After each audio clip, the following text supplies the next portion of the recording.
শীতকালে ফুলকপি পাকোড়া খেতে কিন্তু অনেক বেশি ভালো লাগে নতুন ফুলকপি উঠলে। আসসালামু আলাইকুম, জেন কুকিং অ্যান্ড ব্লগের আজকের পর্বটি দেখার জন্য আমন্ত্রণ রইল। আশা করছি কাছে দূরে সবাই অনেক বেশি ভালো আছেন। তো ফুলকপির পাকোড়া তৈরি করব খুব কম সময়ে, তৈরি করে নেওয়া যায়। রেসিপি ভালো লাগলে চ্যানেলটাকে সাবস্ক্রাইব করে সাথে থাকতে পারেন। কয়েক পিস ফুলকপি নিয়ে নিলাম, ছোট পিস করে কেটে নিয়েছি এবং ডাঁটি সহ ফুলের অংশটা নিয়ে নিলাম। তারপর পানিতে ভিজিয়ে রেখেছিলাম, পোকা থাকলে চলে যেতে পারে, এভাবে করে পানিতে ভিজিয়ে রাখলে। এখন সিদ্ধ করে নিতে হবে। তো চুলো একটা পাতিলে পানি দিয়ে পানিটা ফুটে উঠলে ফুলকপির টুকরোগুলোকে আমরা দিয়ে দেব এবং লবণ দিয়ে দেব পরিমাণ মতো। এখানে আমি 2 চা চামচ লবণ দিলাম। লবণটা একটু বেশি দিলাম কারণ তাড়াতাড়ি সিদ্ধ হয়ে যাবে, এজন্য।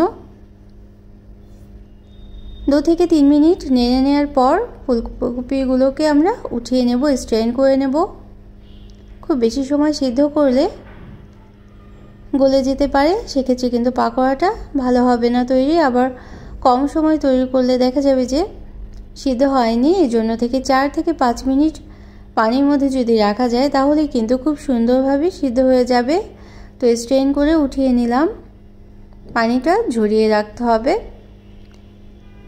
এখন ব্যাটারটা তৈরি করে নিতে হবে। আর এই জন্য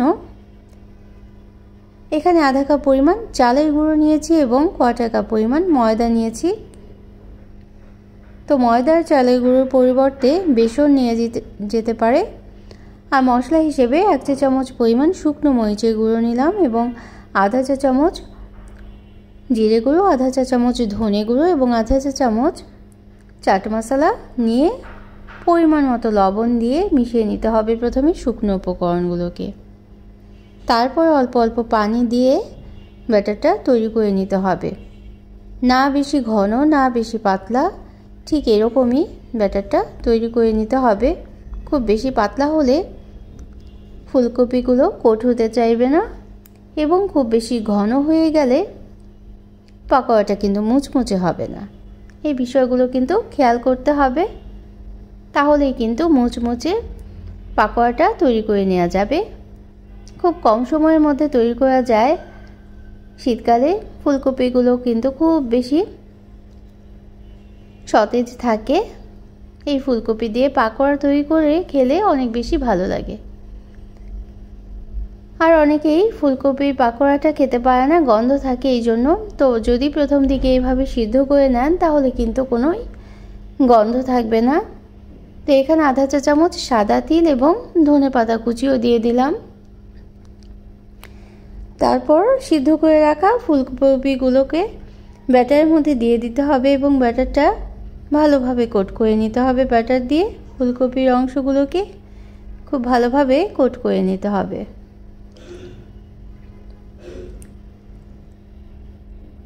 ঠিক এরকম যখন হবে কোট করা, তখনই কিন্তু আমরা ভাজতে চলে যাব। আর তেলটা খুব ভালোভাবে গরম করে নিয়েছি। তারপর একটা একটা করে ফুলকপি দিয়ে এই পাকোড়াটা ভাজতেও কিন্তু খুব বেশি সময় লাগে না, মাত্র 4 থেকে 5 মিনিটেই ভাজা হয়ে যায়, যেহেতু ফুলকপিগুলো সিদ্ধ করাই আছে এজন্য। তো আমার রেসিপি ভালো লাগলে একটা লাইক দিয়ে দিতে পারেন, প্রয়োজনে কমেন্ট করতে পারেন আর শেয়ার করতে পারেন ফ্রেন্ডস অ্যান্ড ফ্যামিলির সাথে। আর যারা প্রথম ভিজিট করছেন চ্যানেলটিকে, তারা চাইলে চ্যানেলটিকে সাবস্ক্রাইব করে বেল বাটন প্রেস করে অল অপশনটা সিলেক্ট করে সাথে থেকে যেতে পারেন, তাহলে নিত্য নতুন রেসিপি পেলে সেগুলো দেখে নিতে পারবেন। যে বললাম 4 থেকে 5 মিনিট সময় নিয়েই কিন্তু ভেজে তুলে রেখেছিলাম এই মজাদার পাকোড়াটা। চুলো চা বসিয়েও তৈরি করে নেওয়া যেতে পারে, এত কম সময়ই লাগে। শীতকালে ফুলকপি থাকতে থাকতেই কিন্তু রেসিপিটি তৈরি করে নিতে পারেন এবং সবার মন জয় করতে পারেন এইভাবে করে তৈরি করে। তো কেমন লাগলো অবশ্যই কিন্তু জানাতে পারেন এবং অন্য কোনো দিনে অন্য কোনো রেসিপি নিয়ে আসবো ইনশাল্লাহ। তেলটা ঝরিয়ে তুলে রাখলাম এবং সসের সাথে পরিবেশন করলাম। Thanks for watching. Allah Hafiz.